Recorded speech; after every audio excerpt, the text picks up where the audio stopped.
Selamat datang di Pena Berbisik, tempat di mana setiap kata berubah jadi suara, dan setiap cerita berbisik langsung ke hati. Ada kisah yang terlalu berat untuk diucapkan, tapi terlalu indah untuk dilupakan. Biarlah Pena Berbisik yang menceritakannya. Dengarkan baik-baik. Mungkin salah satu bisikan ini adalah tentangmu. Namaku Naila Anindya, 25 tahun. Dulu aku adalah tipe perempuan yang percaya kalau cinta bisa menembus apapun. Jarak, waktu, bahkan perbedaan yang paling mustahil sekalipun. Aku selalu berpikir kalau dua orang saling mencintai dengan tulus, maka dunia seolah akan ikut bersekongkol agar mereka tetap bersama. Tapi ternyata aku salah. Cinta tidak selalu sekuat itu. Ternyata kadang cinta yang selama ini aku perjuangkan dengan sepenuh hati bisa hancur begitu saja, bukan karena pertengkaran besar, bukan karena pengkhianatan yang nyata, tapi hanya karena satu pesan singkat di tengah malam. Pesan yang sederhana tapi cukup untuk mengubah segalanya. Pesan yang membuatku sadar bahwa kepercayaan yang kubangun selama bertahun-tahun bisa runtuh hanya dalam hitungan detik. Dan sejak malam itu aku tidak pernah menjadi Naila yang sama lagi. Malam itu, aku sedang duduk di ruang tamu ditemani cahaya lampu temaram dan sunyi yang terlalu keras. Di depanku tergeletak tumpukan foto yang belum sempat kupajang di dinding. Foto-foto yang dulu kupikir akan jadi saksi perjalanan cinta yang panjang, tapi kini malah terasa seperti potongan kenangan yang tak tahu harus disimpan atau dibuang. Setiap lembar foto punya cerita. Ada foto kami di taman kota saat sore turun pelan-pelan dan angin membawa tawa kami ke udara. Waktu itu Raka sempat protes karena wajahnya kelihatan aneh di kamera. Padahal aku tahu aku hanya memotretnya karena di mataku dia terlihat sempurna. Ada juga foto kami di bioskop rebutan popcorn sampai hampir tumpah. Lalu saling tatap dan tertawa bodoh. Dan tentu saja foto favoritku, aku dan Raka di pantai. Di bawah langit jingga dengan rambutku berantakan diterpa angin laut dan wajahnya yang bersinar saat ia menatapku ketawa tanpa alasan. Seolah dunia hanya milik kami berdua. Raka Wiratama. Nama itu saja sudah cukup untuk membuat dadaku terasa sesak. Cowok yang dulu pernah kujadikan pusat semestaku. Segala orbit hidupku berputar di sekelilingnya. Aku hafal caranya berjalan, caranya menarik napas sebelum berbicara, bahkan caranya berpura-pura cuek padahal diam-diam memperhatikan setiap detail kecil tentangku. Dia bukan tipe yang pandai mengekspresikan perasaan. Tapi setiap kali dia mengucap hati-hati di jalan dengan nada datar khasnya, entah kenapa aku selalu mendengarnya berbeda. Bagi orang lain mungkin terdengar biasa, tapi di telingaku kalimat itu terdengar seperti, "Aku nggak mau kehilangan kamu." Dan entah kenapa itu saja sudah cukup buatku. Cukup untuk membuatku bertahan, percaya, dan mencintai tanpa syarat meski aku tidak pernah benar-benar tahu apakah dia mencintaiku dengan cara yang sama. "Nai, kamu belum tidur juga?" Suara Dinda menyentakku dari lamunan. Ia tiba-tiba muncul dari kamar dengan rambut berantakan, wajah setengah bantal, dan langkah gontai seperti zombie yang baru bangun dari kubur. Tangannya masih memeluk bantal kesayangannya yang sudah kucel tapi entah kenapa selalu berhasil membuatnya nyaman. Aku mengangkat kepala perlahan meletakkan ponsel di pangkuan. "Belum. Lagi nungguin chat Raka. Katanya tadi mau mampir habis rapat di kantor." Nada suaraku berusaha terdengar santai tapi ujung kalimatnya menggantung. Dinda mendengus kecil sambil berjalan ke arah kulkas mini di pojokan. Membuka pintunya tanpa tujuan jelas jadi kebiasaannya setiap kali bosan. "Udah jam 11 lewat, Nai. Rapat apaan sampai malam gini? Rapat dunia bawah." Nada suaranya sarkastik tapi lembut khas Dinda yang selalu tahu kapan harus bercanda dan kapan harus khawatir. Aku mencoba tertawa kecil mencoba menanggapi candanya. "Mungkin rapatnya penting banget kali, Din." Tapi tawa itu terasa hambar. Mataku kembali menatap layar ponsel yang masih sama, gelap tanpa notifikasi, tanpa nama Raka Wiratama muncul di sana. Biasanya bahkan kalau dia lembur sekalipun dia tetap sempat mengirim pesan singkat seperti, "Belum pulang ya? Jangan tidur dulu." Tapi malam itu tidak ada apa-apa. Layar ponsel terasa seperti halaman kosong yang menolak diisi. Dan di antara detik-detik yang berjalan aku mulai mendengar detak jam dinding makin keras dari biasanya. Dinda menatapku sambil memiringkan kepala. "Kamu yakin dia cuma lembur? Soalnya muka kamu tuh, Nai. Kayak orang yang lagi mikirin hal buruk. Aku memaksakan senyum menatapnya sebentar. Aku nggak mikir aneh-aneh kok. Padahal dalam hati aku tahu aku sedang berbohong. Sebab ada sesuatu di udara malam itu. Semacam firasat kecil yang membuat dadaku terasa berat. Entah kenapa untuk pertama kalinya sejak mengenalnya. Aku takut membuka pesan baru yang mungkin akan datang. Beberapa menit kemudian suara notifikasi itu akhirnya terdengar. Satu bunyi kecil yang biasanya membuatku senang bukan main. Tapi entah kenapa malam itu suaranya justru terdengar aneh.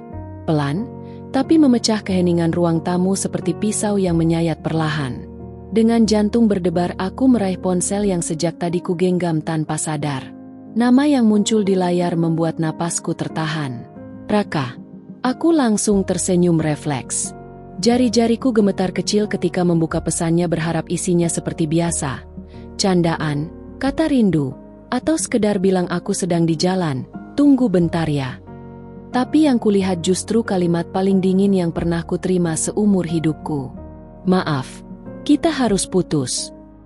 Aku terdiam. Dunia seolah berhenti di detik itu juga.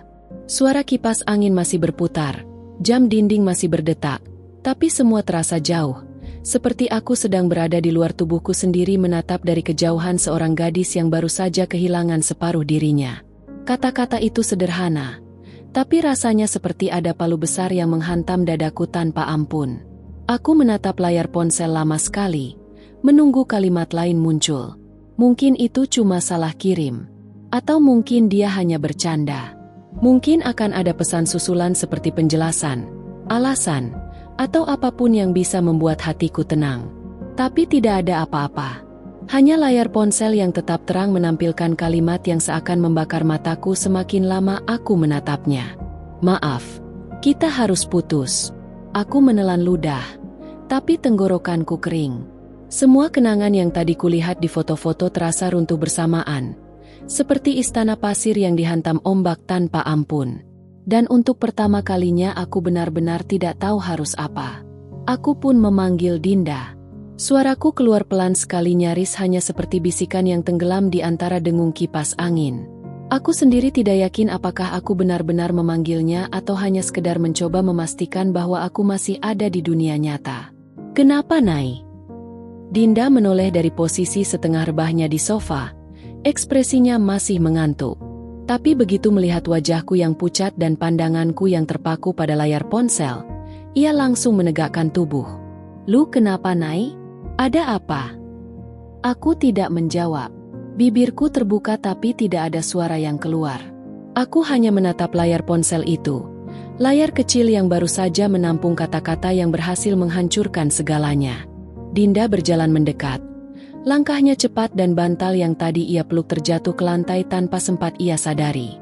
Ia berdiri di sebelahku sambil melirik ke arah ponsel di tanganku. Butuh waktu beberapa detik sampai matanya benar-benar fokus membaca pesan di sana. Begitu ia membacanya reaksinya langsung meledak. Apa? Putus? Serunya dengan suara kaget setengah teriak. Ia memastikan kalau ia tidak salah lihat. Gila. Raka ngelawak tengah malam gini? Ini prank kan, Nai? Dinda menatapku lagi. Kini ekspresinya berubah dari terkejut menjadi khawatir. Nai, jangan bilang ini serius. Dia beneran bilang kita harus putus? Kok bisa sih? Tadi kalian gak ada masalah kan? Aku tidak menjawab. Bahkan untuk sekedar menarik napas pun rasanya sulit. Tanganku gemetar hebat saat menggenggam ponsel itu. Seolah benda kecil itu tiba-tiba berubah menjadi beban ratusan kilogram yang menekan dadaku. Mataku terus menatap layar yang sama, pesan yang sama berulang kali. Ku kedipkan mata, ku buka dan ku tutup aplikasinya. Kembali berharap akan ada sesuatu yang berubah. Mungkin akan ada tambahan kalimat di bawahnya. Mungkin setelah kata putus akan muncul susulan seperti, maaf salah kirim. Atau mungkin, aku cuma bercanda sayang. Tapi tidak ada apa-apa. Layar itu tetap diam, sunyi dan sepi. Ruang tamu ini mendadak terasa menelan seluruh udara. Detak jam dinding terdengar makin keras. Setiap detiknya seperti menghitung jarak antara masa lalu dan masa depanku yang tiba-tiba terasa asing. Pesan itu masih di sana. Pendek, dingin, dan terlalu sederhana untuk menandai akhir dari sesuatu yang begitu rumit dan penuh perjuangan. 3 tahun kebersamaan yang dulu terasa penuh warna, tawa, air mata, perdebatan, pelukan, janji-janji kecil, semuanya seolah diringkas menjadi satu kalimat yang tak lebih dari beberapa detik mengetik. Tidak ada penjelasan, tidak ada perpisahan yang layak, hanya satu pesan pendek yang menutup segalanya. Sebuah akhir yang datang tanpa aba-aba, tanpa kesempatan untuk bertanya kenapa. Aku memeluk ponsel itu ke dada, berusaha menahan gemuruh di dalam hati yang rasanya seperti pecah berkeping-keping. Dan malam itu untuk pertama kalinya dalam hidupku, aku benar-benar merasa kehilangan sesuatu yang tidak akan pernah bisa kembali. Dinda tiba-tiba merebut ponsel dari tanganku. Gerakannya cepat dan penuh emosi. Aku telepon dia sekarang, katanya dengan nada tegas hampir seperti perintah. Matanya membulat, rahangnya mengeras. Wajah sahabat yang biasanya ceria itu kini berubah jadi campuran antara marah dan tak percaya. Jangan. Suaraku keluar pelan tapi cukup untuk membuatnya berhenti di tempat. Naila, kamu serius? Tanyanya menatapku dengan ekspresi yang sulit dijelaskan, antara bingung, marah, dan kasihan sekaligus. Aku menggeleng pelan menatap lantai agar tak perlu melihat wajahnya. Air mataku jatuh satu persatu membasahi punggung tanganku. Kalau dia mau jelasin, bisikku dengan suara serak, dia pasti udah nelpon duluan. Kalimat itu membuat Dinda terdiam. Ia menatapku lama seolah berusaha mencari celah harapan dari wajahku yang mulai berantakan. Tapi aku tahu tak ada yang bisa ia katakan untuk memperbaiki apapun malam itu. Yang tersisa hanya keheningan yang menggantung berat di udara ditemani isak kecil yang tak mampu kutahan lagi. Dinda duduk di sampingku, pelan-pelan meraih bahuku. Tapi aku menghindar. Bukan karena aku marah padanya. Aku hanya tidak ingin dipeluk. Aku tidak ingin dikasihani. Aku benci tatapan itu. Tatapan yang seolah bilang, kasihan banget kamu. Karena aku sendiri belum siap mengakui bahwa aku benar-benar kehilangan seseorang. Aku menatap layar ponsel lagi masih berharap sesuatu. Mungkin dia akan kirim pesan lain menjelaskan, menarik ucapannya, atau apapun itu. Tapi yang datang justru sebaliknya. Bunyi notifikasi kembali terdengar. Aku segera meraihnya. Jantungku berdetak cepat antara takut dan berharap. Namun ketika kulihat isinya, seluruh harapan yang tersisa pun runtuh begitu saja. Jangan cari aku. Ini keputusan terbaik. Kali ini aku tidak bisa menahan diri lagi. Tangisku pecah. Suara isakanku menggema di ruang tamu yang dingin dan sunyi. Dinda hanya bisa menatapku tak tahu harus berkata apa. Dan di antara tangisan itu, aku baru benar-benar sadar kadang cinta tidak berakhir dengan pertengkaran, tapi dengan keheningan yang terlalu menyakitkan untuk dijelaskan. Satu pesan itu seperti garis akhir dari semua cerita yang kupikir akan menuju pelaminan. Keesokan paginya, aku masih belum percaya kalau semua itu benar-benar terjadi. Kepalaku terasa berat seperti baru dipenuhi batu-batu besar. Mataku bengkak, kelopak mataku perih setiap kali berkedip, dan tenggorokanku terasa kering akibat menangis terlalu lama. Ada rasa sesak di dada yang tidak bisa dijelaskan, seperti ada bagian dari diriku yang dicabut paksa tanpa izin meninggalkan ruang kosong yang entah kapan bisa terisi lagi. Dari dapur aroma roti panggang dan coklat panas menguar lembut, bercampur dengan udara pagi yang lembab. Dinda sudah sibuk sejak tadi. Ia selalu seperti itu. Panik dalam diam, mencoba menenangkan keadaan lewat hal-hal kecil yang ia tahu bisa menghiburku walau hanya sebentar. Minum dulu Nay biar nggak ambruk, katanya pelan sambil meletakkan secangkir coklat panas di depanku. Wajahnya terlihat lelah tapi sorot matanya masih penuh perhatian. Aku menatap cangkir itu beberapa detik tapi tidak segera menyentuhnya. Aku ingin tahu alasannya Din, ucapku akhirnya dengan suara serak dan nyaris tak terdengar. Dinda berhenti mengaduk sendoknya. Ia menatapku lama. Tatapan yang tajam tapi penuh kasih seolah ingin memastikan aku siap mendengar apapun yang akan ia katakan. Nay, suaranya rendah tapi tegas. Kalau cowok udah mutusin ceweknya lewat chat tengah malam, alasan paling logisnya cuma satu, dia pengecut. Aku tersenyum miris. Senyum yang bahkan terasa asing di wajahku sendiri. Aku cuma ingin dengar dari dia langsung Din. kataku lirih. Aku tahu betapa konyol kedengarannya, tapi itu satu-satunya hal yang membuatku masih bisa bernapas sedikit lebih lega. Harapan kecil bahwa semua ini hanya salah paham. Dinda mendesah, menyandarkan tubuhnya di kursi. Terserah Nai, tapi jangan nungguin orang yang jelas-jelas nggak mau ngasih penjelasan. Nada suaranya bukan marah tapi lelah. Lelah melihat sahabatnya masih menggenggam sesuatu yang sudah berakhir. Aku menatap ke arah jendela. Langit Jakarta pagi itu mendung seolah ikut menertawakan betapa bodohnya aku. Aku tahu Dinda benar. Aku tahu logika sudah bicara dengan jelas. Tapi perasaan selalu punya caranya sendiri untuk melawan logika. Dan pagi itu meski aku tahu seharusnya berhenti berharap, aku masih saja menunggu notifikasi di layar ponselku, menunggu nama Raka muncul lagi dengan satu kalimat ajaib yang bisa menarikku keluar dari mimpi buruk ini.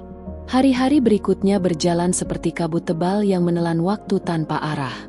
Aku tetap bangun setiap pagi, menatap wajahku di cermin dengan mata sembab dan lingkar hitam yang tak kunjung hilang. Kutatap pantulan diriku sendiri yang tampak asing. Perempuan yang dulu penuh tawa kini hanya terlihat seperti bayangan samar dari seseorang yang pernah hidup bahagia. Aku tetap berangkat kerja ke kafe kecil tempatku menjadi manajer. Langkahku selalu sama. Rutenya tak berubah tapi rasanya berbeda. Dulu aku menikmati aroma kopi yang baru diseduh, suara bel pintu yang berdenting setiap kali pelanggan datang, bahkan obrolan ringan antar barista yang selalu membuat suasana hidup. Sekarang semuanya terasa datar. Seolah dunia di sekitarku masih berputar tapi aku berhenti di tengah-tengahnya. Diam, tak ikut bergerak. Aku melayani pelanggan, tersenyum, dan bercanda seperlunya. Aku pura-pura sibuk dengan pesanan, pura-pura menikmati hari, pura-pura lupa pada seseorang yang telah meninggalkan luka terlalu dalam. Dan setiap kali ada yang bertanya, "Kak Naila, kamu capek ya?" Aku hanya bisa tersenyum menutupi kelelahan yang bukan berasal dari tubuh, tapi dari hati yang belum selesai patah. Namun yang paling menyiksa bukanlah sepinya malam atau padatnya siang. Yang paling menyiksa adalah setiap kali suara notifikasi ponsel berbunyi. Sekecil apapun bunyinya, jantungku selalu berdebar seperti orang bodoh. Panik, harap-harap cemas, dan berharap. Selalu berharap itu dari Raka. Tapi setiap kali kulihat layar ponsel yang muncul hanyalah pesan dari grup kerja, pelanggan, atau iklan diskon belanja online yang tidak ada hubungannya sama sekali. Dan setiap kali itu terjadi, dada ini kembali terasa kosong. Selalu berharap itu dari Raka. Selalu kecewa setiap kali bukan dari Raka. Begitulah caraku hidup dalam sisa-sisa kenangan antara menunggu yang tidak akan datang dan mencoba melupakan yang tidak bisa hilang.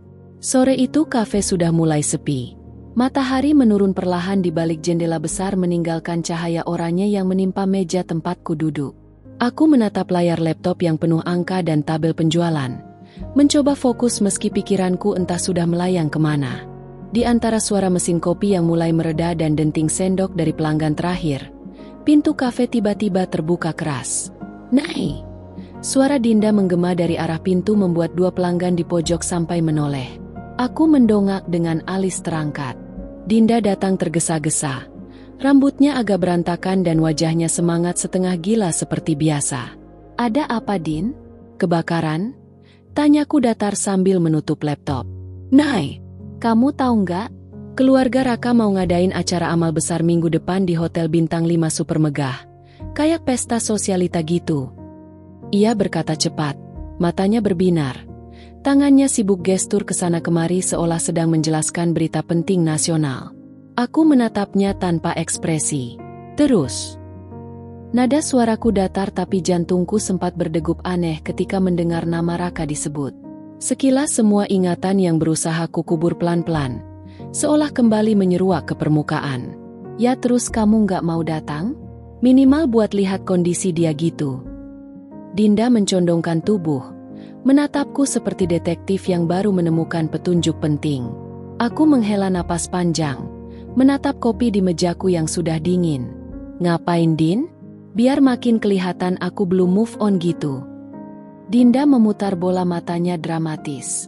"Ya udah, kalau kamu nggak mau, aku aja yang datang. Siapa tahu kakaknya masih single." Nada suaranya langsung berubah nakal, dan aku refleks menahan tawa. Kakaknya yang mana Din? Yang tinggi, rapi, gaya ngomongnya kayak CEO di sinetron gitu Nay. Tapi mukanya kaku banget sumpah. Aku tersenyum sambil mengingat sosok itu samar-samar. Oh Ardan. Iya itu. Si Ardan Wiratama yang kayak patung lilin mahal itu. Tapi kan Nay, jangan salah. Kelihatannya doang dingin. Siapa tahu dalamnya hangat. Aku tertawa kecil, menatap Dinda tak percaya. Dingin banget dia Din. Kayak kulkas 2 pintu. Dinda langsung ngakak keras sampai hampir tersedak minumannya. Tapi kulkas 2 pintu biasanya isinya banyak Nay. Siapa tahu hatinya juga gitu. Penuh tapi belum dibuka aja. Aku menggeleng sambil tersenyum lemah. Kadang aku heran gimana bisa aku punya sahabat seabsurd kamu. Dinda menepuk pundakku sambil nyengir.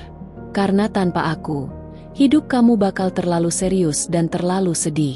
Harus ada orang yang bikin kamu ketawa biar kamu ingat kalau dunia nggak sekejam itu. Aku menunduk, menatap secangkir coklat panas yang kini hanya tersisa setengah. Entah kenapa, ucapannya sederhana tapi ada sesuatu di sana yang menyentuhku. Ya mungkin Dinda benar.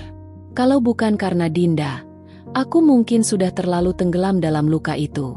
Di tengah reruntuhan hatiku yang masih berantakan, Dinda selalu jadi suara tawa yang menyelamatkan kewarasanku.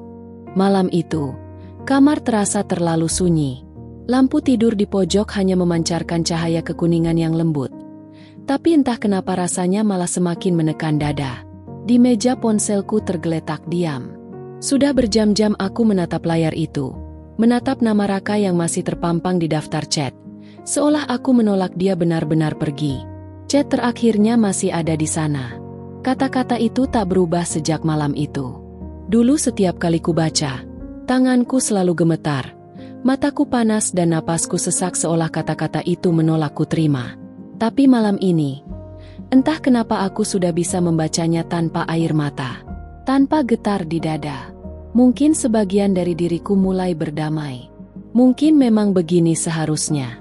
Aku menarik napas panjang. Ada perih yang tak lagi tajam. Hanya tinggal sisa nyeri yang mulai tumpul. Aku bahkan sempat berpikir, mungkin besok aku akan menghapus chat itu. Tanda kalau aku benar-benar siap melepaskannya. Namun tepat ketika pikiranku mulai menenangkan diri, ponsel di meja bergetar pelan. Satu notifikasi baru muncul. Kupikir itu pesan dari Dinda yang mungkin sedang iseng kirim meme konyol seperti biasanya. Tapi saat kulihat nama pengirimnya, jantungku langsung berhenti sepersekian detik. Ardan Wiratama. Tanganku refleks membeku. Bahkan napas terasa tertahan di tenggorokan. Nama itu, nama kakaknya Raka. Sosok yang selama ini hanya kulihat sekilas di acara keluarga. Tenang, berwibawa, tapi dingin seperti salju di pegunungan tinggi. Dan sekarang, malam-malam begini dia mengirimiku pesan? Dengan jari yang agak gemetar ku buka chat itu. Isinya singkat. Naila, kita perlu bicara. Besok jam 10 pagi di Hotel Mandira.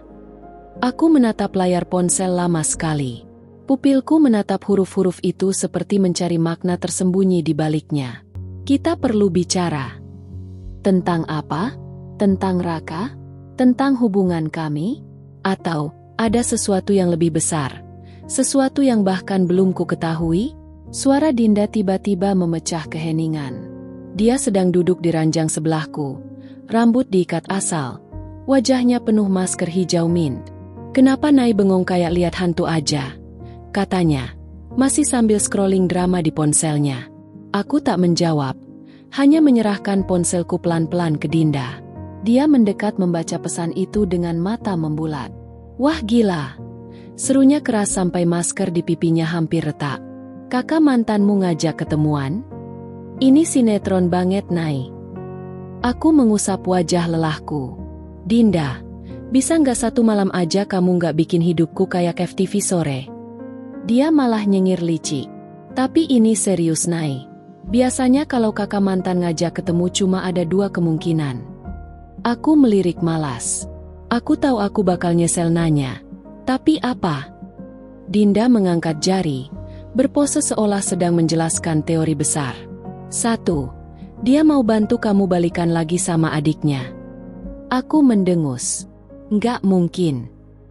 2. Lanjutnya dramatis. Dia mau ngajak kamu kerja atau nikah. Aku langsung melempar bantal ke wajahnya. Dinda. Dia tertawa keras sampai air matanya keluar. Ya ampun Nai, mukamu langsung merah. Lucu banget sumpah. Aku pura-pura kesal, tapi di dalam hati, entah kenapa kata-katanya bergema. Atau nikah. Konyol memang. Aku tahu Dinda cuma bercanda. Tapi malam itu setelah lampu kamar dimatikan dan hanya suara hujan di luar yang menemani, pikiranku tak berhenti memutar kemungkinan-kemungkinan absurd itu. Kenapa Ardan tiba-tiba ingin menemuiku? Apa ini tentang Raka? Tentang keluarganya? Atau tentang sesuatu yang bahkan belum sempat kutebak? Aku menatap langit-langit yang gelap, mencoba menutup mata. Tapi detak jantungku terus berdebar tak karuan seperti tubuhku tahu bahwa besok sesuatu akan berubah. Bersambung. Terima kasih sudah mendengarkan bisikan cerita hari ini. Jangan lupa klik subscribe dan nyalakan loncengnya. Karena masih banyak kisah yang menunggu untuk dibisikkan. Hanya di Pena Berbisik.